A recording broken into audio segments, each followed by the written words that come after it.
Baiklah, Assalamualaikum warahmatullahi wabarakatuh. Waalaikumsalam warahmatullahi wabarakatuh. Selamat pagi teman-teman semuanya. Sebelumnya kami mengucapkan terima kasih kepada dosen pengampu kita, Mem Silvina Novianti, SPD MPD, yang sudah berhalangan hadir pada kesempatan diskusi pada pagi hari ini. Dan juga tak lupa kami ucapkan terima kasih kepada teman-teman semua yang sudah meluangkan waktunya untuk diskusi perkuliahan pada pagi hari ini. Perkenalkan, saya Wesal Sabella dengan NIM A1D1-23106. Saya di sini bertindak sebagai moderator. Saya ditemani oleh rekan saya Purna Ipsanti dengan akhir NIM 095. Baiklah, kami dari kelompok 5 dan akan mempresentasikan tentang memahami struktur pranata dan proses sosial. Baiklah, untuk materi pertama akan dipaparkan oleh Kurnia Irsanti. Kepadanya disilakan. Terima kasih. Baiklah, di sini materi pertama yaitu tentang pranata sosial. Pranata itu sendiri ialah sebuah aturan ataupun norma, sedangkan sosial itu ialah interaksi antar manusia. Pengertian lain tentang pranata sosial yaitu menurut Horton dan Hunt mendefinisikan pranata sosial sebagai lembaga sosial, yaitu sistem norma untuk mencapai tujuan ataupun kegiatan yang oleh masyarakat dipandang penting. Sedangkan menurut Kuhn Jarlingrat menyatakan pranata sosial adalah sistem yang memungkinkan warga ataupun masyarakat untuk berinteraksi yang berpusat pada aktivitas-aktivitas untuk memenuhi kompleks kebutuhan khusus dalam kehidupan masyarakat. Selanjutnya yaitu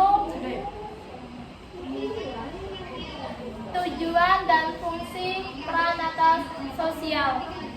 Tujuan dari pranata sosial itu sendiri yaitu untuk mengatur agar kebutuhan hidup manusia sesuai dengan apa yang diterapkan. Contohnya yaitu dalam lingkungan pendidikan, pranata sosial mengatur bagaimana sekolah harus mendidik anak-anak sehingga dapat menghasilkan lulusan yang handal. Dan untuk karakteristik pranata sosial itu sendiri ada 6. Yang pertama yaitu pola pikir ataupun perilaku. Lalu yang kedua yaitu memiliki kekekalan relatif tertentu. Yang ketiga, memiliki tujuan yang sama. Yang keempat yaitu memiliki simbol ataupun lambang sendiri. Dan yang kelima yaitu memiliki alat-alat perlengkapan baik hardware maupun lunak ataupun software. Dan yang keenam yaitu adanya landasan ataupun tradisi dari aturan ataupun norma itu sendiri. Dan untuk unsur-unsur pranata itu ada 5. Yang pertama yaitu unsur budaya simbolik. Contohnya yaitu seperti cincin kawin. Yang kedua, unsur budaya manfaat, yaitu contohnya seperti rumah. Yang ketiga yaitu kode spesifikasi baik tulisan maupun tertulis. Contohnya seperti ikrar pernikahan ataupun akte pernikahan. Yang keempat yaitu pola perilaku. Contohnya pemberian perlindungan dalam lembaga keluarga. Dan yang terakhir yaitu ideologi. Contohnya cinta dan kasih sayang dalam lembaga keluarga. Tipe-tipe dari pranata sosial itu sendiri menurut Gilin ada 5. Menurut perkembangannya itu dibagi menjadi 2. Yang pertama yaitu tumbuh dengan sendiri dan sengaja dibentuk. Lalu yang kedua, berdasar orientasi nilainya dibagi menjadi 2 juga, yaitu ada basic dan subsidiar. Yang ketiga, dari sudut penerimaan masyarakat itu dibagi dibagi menjadi dua juga, yaitu umum dan lembaga sosial. Lalu yang keempat, dari sudut kompleksitas penyebarannya ada dua juga, yaitu sosial umum dan lembaga sosial terbatas. Dan yang kelima, berdasar fungsinya dibagi menjadi dua juga, yaitu pranata sosial operatif dan regulatif.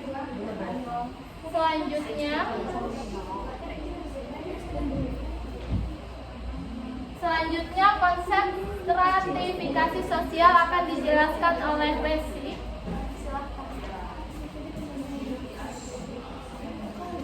Baiklah, di sini saya akan melanjutkan presentasi dari presentator pertama, yaitu mengenai konsep stratifikasi sosial.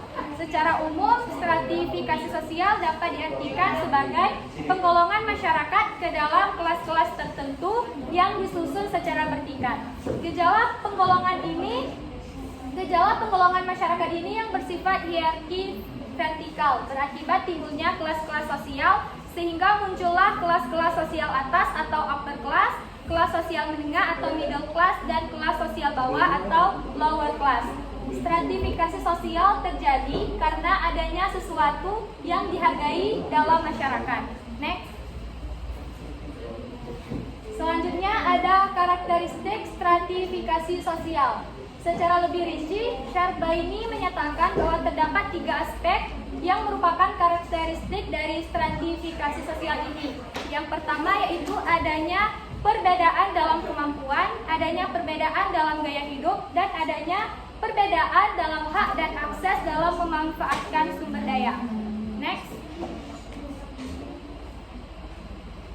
Selanjutnya ada dasar-dasar dari stratifikasi sosial digolongkan ke dalam 4 bagian. Yang pertama ada kekayaan, kekuasaan, kehormatan, ilmu pengetahuan, dan keturunan.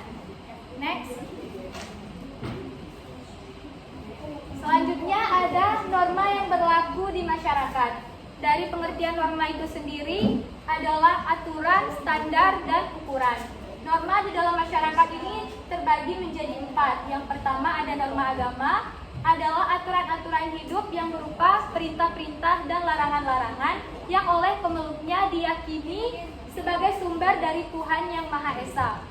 Selanjutnya ada norma kesusilaan, adalah aturan-aturan hidup tentang tingkah laku yang baik dan buruk. Yang ketiga ada norma kesopanan, adalah aturan hidup bermasyarakat tentang tingkah laku baik dan tingkah laku tidak baik yang patut dan tidak patut dilakukan yang berlaku dalam suatu lingkungan masyarakat atau komunitas tertentu.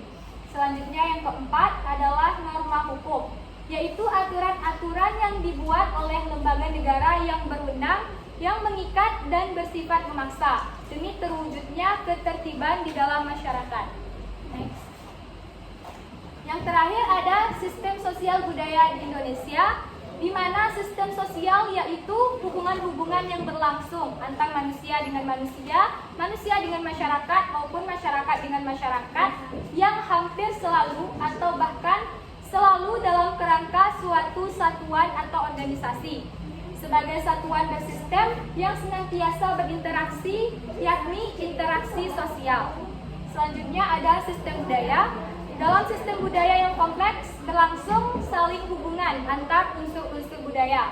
Terjadi interaksi fungsional dan simbolik antara satu unsur budaya dan unsur budaya lainnya. Baiklah, kami rasa itulah materi yang dapat kami paparkan. Untuk lebih jelasnya lagi, di sini kami membuka sesi tanya jawab. Kepada teman-teman sekalian yang ingin bertanya mengenai materi yang telah kami paparkan, kami membuka sesi pertanyaan sebanyak 3 pertanyaan.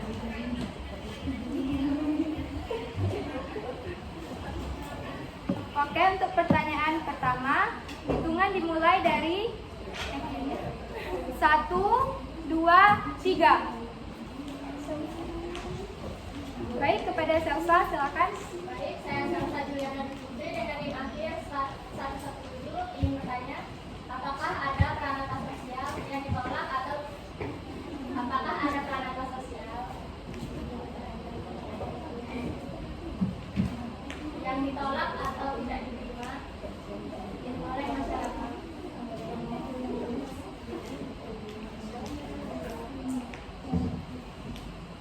Baiklah, dapat kami ulangi pertanyaan dari Selsa, yaitu apakah ada peranata sosial yang ditolak atau tidak diterima oleh masyarakat. Baiklah, untuk pertanyaan selanjutnya, hitungan dimulai dari 1, 2, 3. Dinky, silahkan. Assalamualaikum warahmatullahi wabarakatuh. Waalaikumsalam warahmatullahi wabarakatuh. Perkenalkan, saya Dwi Junior dengan nilai 110. Saya ingin bertanya kepada ahli penyaji. Apa saja tantangan yang dihadapi peranata pendidikan, terutama dalam pendidikan ilmu pengetahuan sosial atau IPS? Apa saja tantangan yang dihadapi peranata pendidikan, terutama dalam ilmu pengetahuan sosial, dalam menghadapi perubahan sosial dan teknologi saat ini?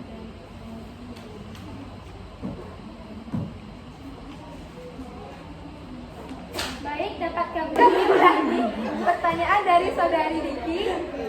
Apa saja tantangan yang dihadapi oleh peranata pendidikan, terutama dalam ilmu pengetahuan sosial, dalam menghadapi perubahan sosial dan teknologi saat ini? Baik. Pertanyaan selanjutnya, hitungan dimulai dari 3, 2, 1. Ya. Saya Ledolia dengan MIPA 1 D1 2 3 4 ingin bertanya kepada kelompok 5, bagaimana cara kita menghadapi orang yang melanggar norma dalam kehidupan sosial?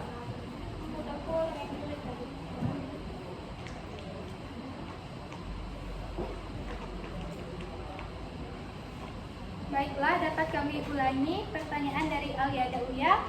Bagaimanakah caranya kita menghadapi orang yang melanggar norma dalam kehidupan sosial? Baiklah, berikan kami waktu untuk menjawab pertanyaan dari teman-teman semua.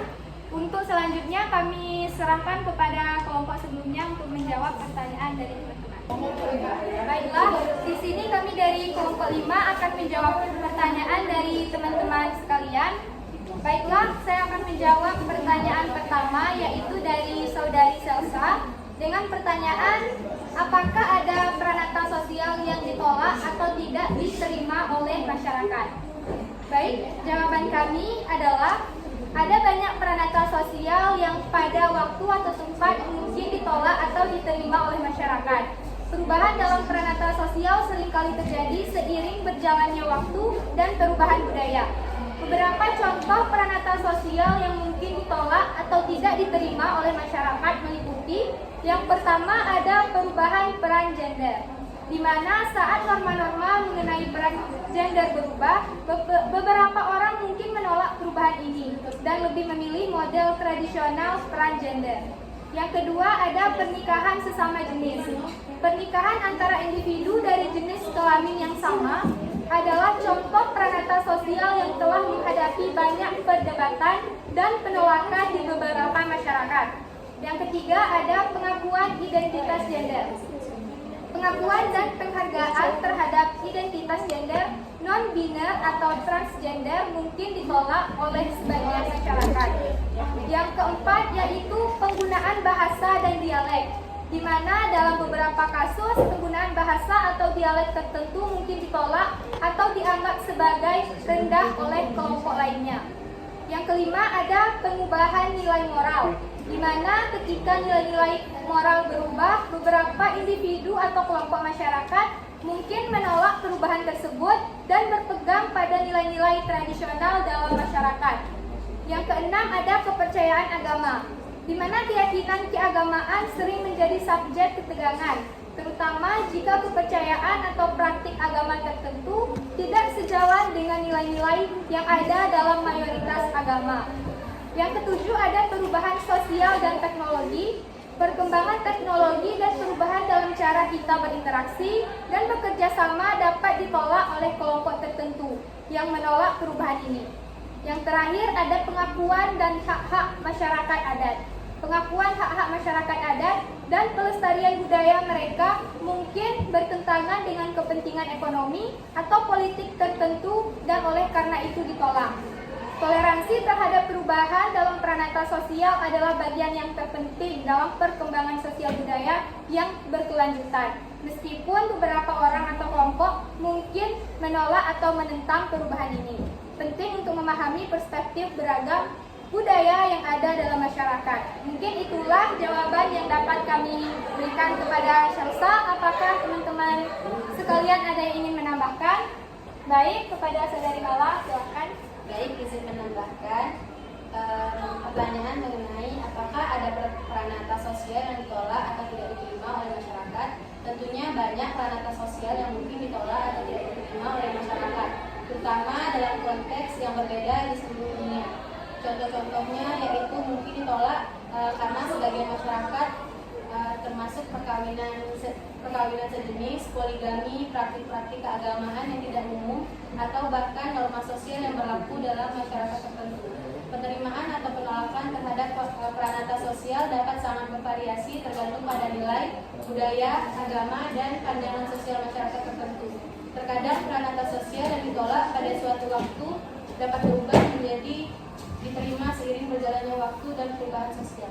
Bedanya itu yang bisa saya tambahkan. Baik, terima kasih kepada Saudari Mala. Apakah teman-teman yang lain ada yang ingin menambahkan lagi? Jika tidak ada, apakah kepada Saudari Syelsa jawaban kami sudah cukup puas dan baik? Baik, jawaban yang diberikan oleh kelompok penyajian penambah yaitu Mala sudah cukup jelas dan dapat saya pahami. Terima kasih. Baik, terima kasih kepada Syelsa. Untuk pertanyaan selanjutnya akan dijawab oleh rekan saya kepada Kurnia Irsanti. Silakan. Baik, pertanyaan yang kedua yaitu dari Widiki Junior, yaitu pertanyaannya apa saja tantangan yang dihadapi peranata pendidikan terutama IPS dalam menghadapi perubahan sosial dan teknologi saat ini. Tantangannya tentu saja banyak. Di antaranya yang pertama yaitu perubahan dalam informasi dan teknologi. Perkembangan teknologi informasi dan komunikasi telah mengubah cara manusia mengakses informasi dalam berkomunikasi. Tantangan peranata pendidikan IPS ini adalah untuk mengikuti perubahan yang ada, dan siswa diharapkan memiliki pemahaman yang baik terhadap penggunaan teknologi tersebut. Lalu yang kedua yaitu kompleksitas isu sosial. Tantangan bagi peranata pendidikan IPS adalah menghadapi isu-isu sosial yang timbul akibat perubahan sosial dan teknologi, seperti isu-isu globalisasi, perdagangan internasional, dan perubahan iklim, dan lainnya. Yang ketiga yaitu kurikulum yang relevan. Perubahan ini mempengaruhi kebutuhan dan tuntutan masyarakat terhadap pendidikan IPS itu sendiri, diantaranya mengembangkan kurikulum yang relevan dengan memasukkan isu-isu aktual dan kontekstual serta memperbarui materi pembelajaran untuk mencerminkan perubahan sosial dan teknologi saat ini.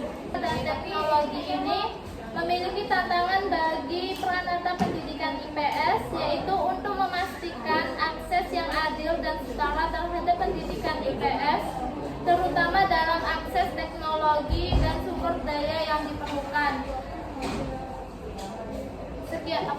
Itu tadi jawaban kami dari tim penyaji. Apakah dari teman-teman ada yang ingin menambahkan?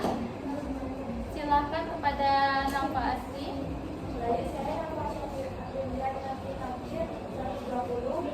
Saya menambahkan pertanyaan dari yaitu apa saja tantangan yang dihadapi peranata pendidikan terutama dari IPS dalam menghadapi perubahan sosial dan teknologi saat ini.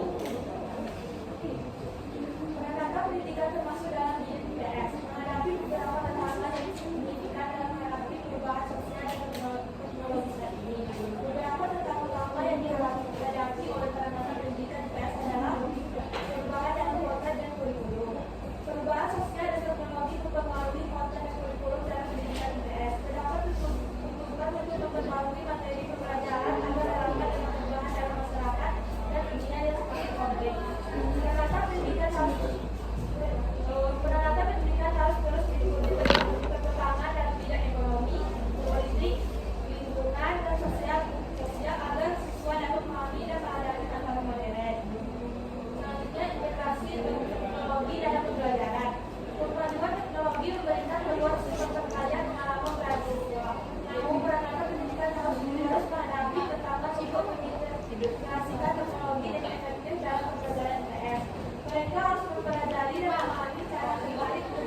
publik.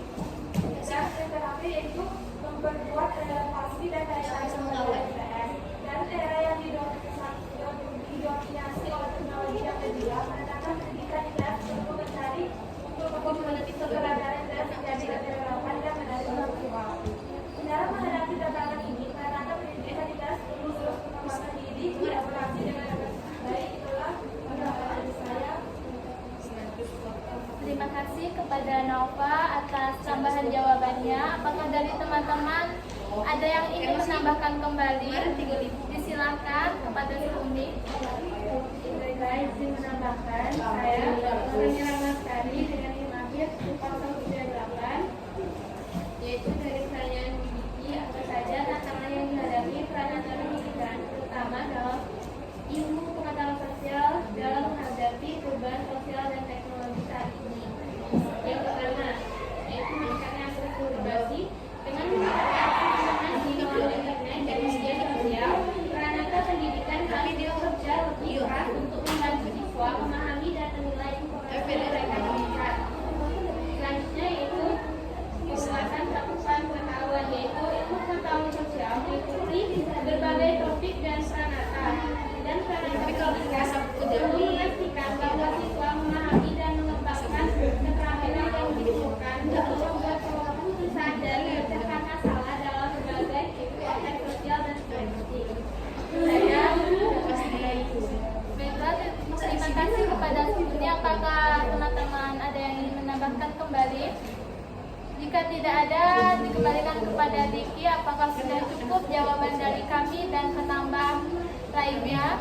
Terima kasih kepada tim penyaji serta teman-teman telah menambahkan. Saya cukup paham dan sudah cukup paham dengan jawaban yang telah diberikan. Terima kasih. Terima kasih. Baiklah, pertanyaan selanjutnya. Oke, pertanyaan ketiga yaitu dari Aliada. Bagaimana cara kita menghadapi orang yang melanggar norma dalam kehidupan sosial?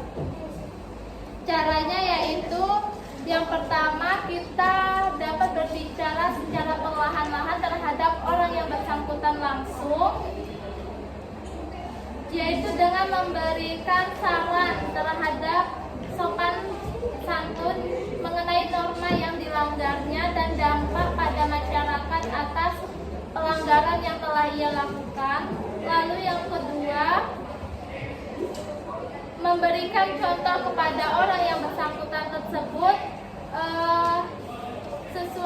memberikan contoh etika yang benar agar orang tersebut dapat menirunya.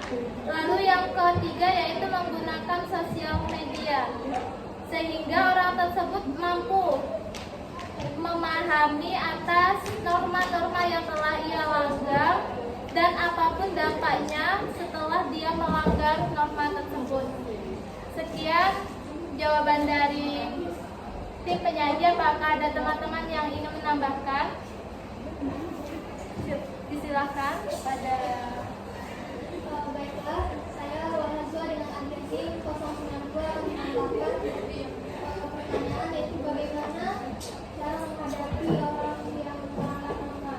Pertama yaitu ketika berhadapan dengan pelanggar norma, penting untuk tetap menjaga sikap dan komunikasi yang baik, hindari emosi yang berlebihan atau provokasi yang dapat memperburuk situasi.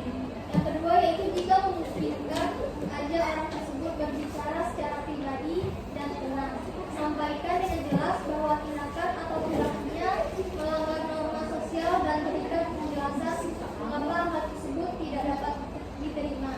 Yang ketiga yaitu diskusikan bersama orang tersebut untuk mencari solusi yang dapat mengatasi pelanggaran norma. Bekerjasama untuk menemukan cara agar orang tersebut dapat memperbaiki perilaku dan menghormati norma sosial. Baik, cukup sekian tambahan dari saya. Terima kasih terhadap Wawa.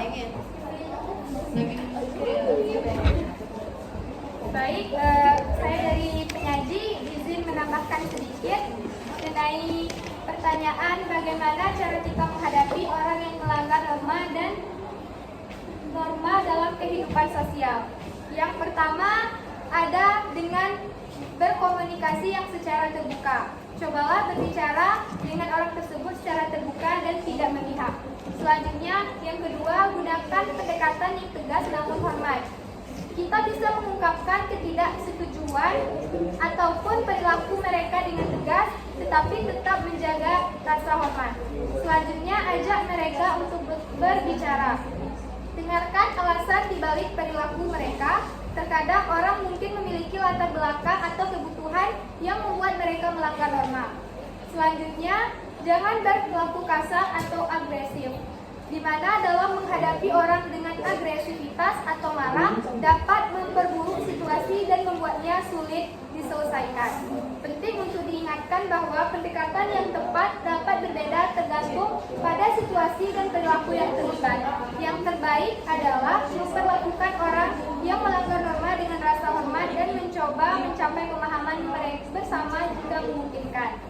Baik, itulah. Apakah teman-teman yang lain ada yang ingin menambahkan lagi? Kepada Yaya, apakah sudah cukup atas jawabannya? Terima kasih kembali. Baik, kami rasa itulah presentasi kami tentang memahami struktur peranata dan proses sosial. Dengan presentasi kali ini dapat kami menarik kesimpulan yaitu diciptakannya peranata sosial pada dasarnya mempunyai maksud serta tujuan yang secara prinsipil tidak berbeda dengan norma-norma sosial. Karena pada dasarnya peranata sosial merupakan seperangkat norma sosial dalam diri manusia. Pembahasan tentang manusia dalam masyarakat dan sistem sosial tidak dapat dilepaskan dari pembahasan tentang kebudayaannya beserta unsur-unsur kebudayaan yang ada di dalamnya, baik unsur-unsur yang tampak, nyata, kelihatan atau berwujud, maupun unsur-unsur yang tak nampak, tak kelihatan atau tak berwujud. Mungkin itulah presentasi kami. Jika terdapat kesalahan kata ataupun kekhilafan, kami mohon maaf. Wabillahi taufiq wal hidayah. Wassalamualaikum